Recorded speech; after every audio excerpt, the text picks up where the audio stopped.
Objection typique. Est-ce que ton Dieu est omnipotent? Ma réponse. Oui, mon Dieu, le Dieu chrétien, est omnipotent. Réponse typique. Donc, il peut tout faire. Il peut créer un cercle carré. Il peut créer un célibataire marié. Il peut créer une pierre qu'il ne peut pas bouger. Il peut céder sa place. Et il peut même se tuer, puisqu'il peut tout faire. Sinon, il n'est pas omnipotent. Et donc, il n'est pas Dieu. Et donc, Dieu n'existe pas. S'il ne peut pas faire ces choses, ton Dieu n'existe pas. Ma réponse. Non, pas vraiment. L'omnipotence n'est pas la capacité de tout faire. Dieu ne peut pas tout faire. Il peut faire ce qui correspond à sa nature. Réponse typique. Dans ce cas, l'omnipotence est une non-définition. Car quand tu dis que Dieu peut faire ce qui correspond à sa nature, ce que tu veux dire en fait, c'est que Dieu peut faire ce que Dieu peut faire. Eh bien, moi aussi, je peux faire ce que je peux faire. Donc, selon toi, je suis omnipotent. Donc, je suis Dieu. Ma réponse. Non. Dieu est omnipotent car il peut faire tout ce qu'il veut faire. Il peut faire tout ce qu'il veut faire. L'omnipotence, c'est avoir la capacité de faire tout ce que l'on veut.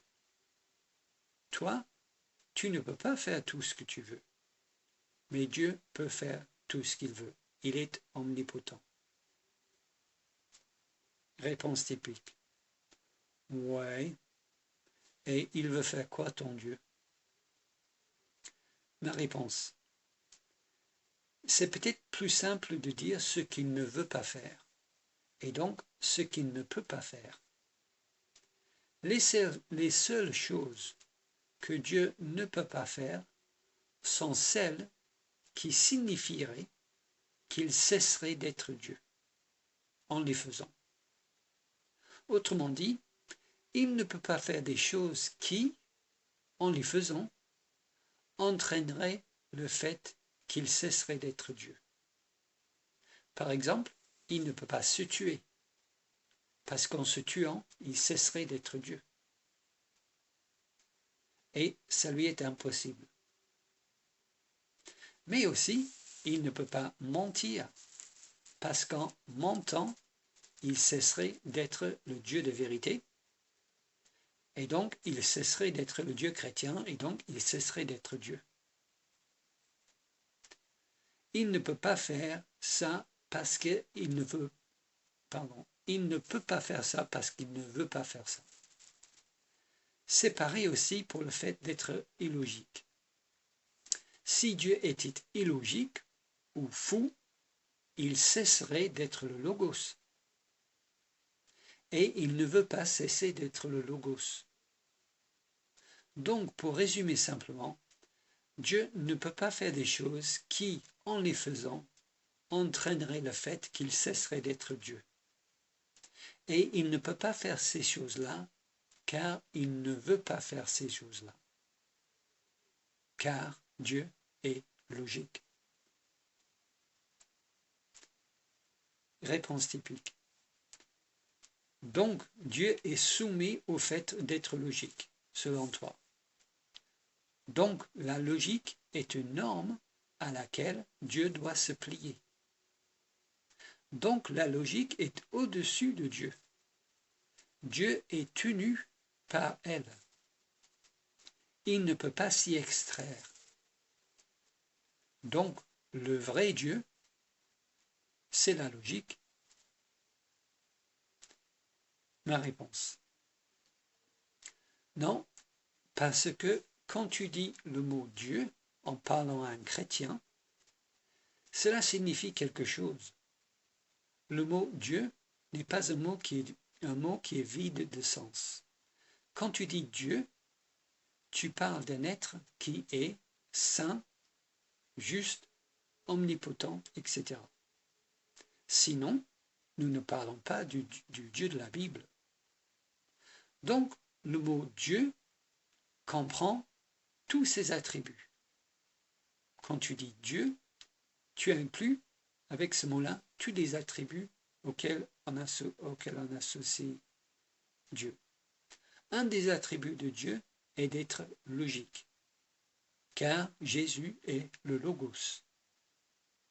Donc, tout ça pour dire que quand tu dis que Dieu est soumis à la logique, tu veux dire qu'un être qui pense de façon logique est soumis au fait de penser de façon logique. Ou que celui qui ne ment jamais est soumis au fait de ne jamais mentir. Ou que celui qui est saint est soumis au fait d'être saint, etc. Mais, mon ami, ne connais-tu pas la loi logique d'identité?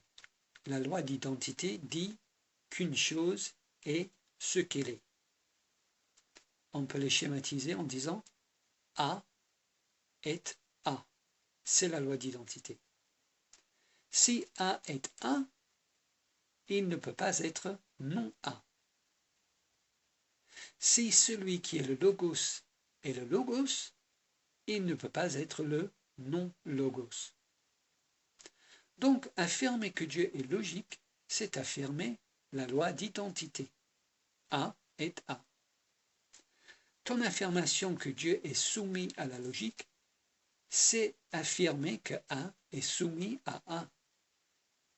Mais tu fais une erreur de catégorie. Ce n'est pas une question de soumission, c'est une question d'identité. C'est la loi d'identité.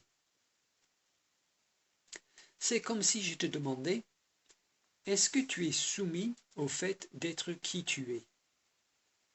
C'est une question absurde. Je fais une erreur de catégorie. On n'est pas soumis à son identité. Ce n'est pas une norme qui nous est imposée et qui est au-dessus de nous.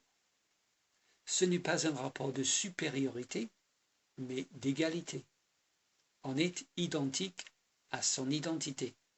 C'est la base de la logique. A est A. De même, Jésus est le Logos. Dieu est par définition logique. Son omnipotence signifie qu'il peut faire tout ce qu'il veut. Les seules choses qu'il ne peut pas faire sont les choses qui signifieraient qu'il cesserait d'être Dieu en les faisant. Donc non, Dieu ne peut pas créer un cercle carré, ou une célibataire mariée, ou une pierre qui ne peut pas bouger, parce que Dieu ne peut pas être illogique, sinon il cesserait d'être Dieu. Et tout ça est, bien sûr, éminemment logique.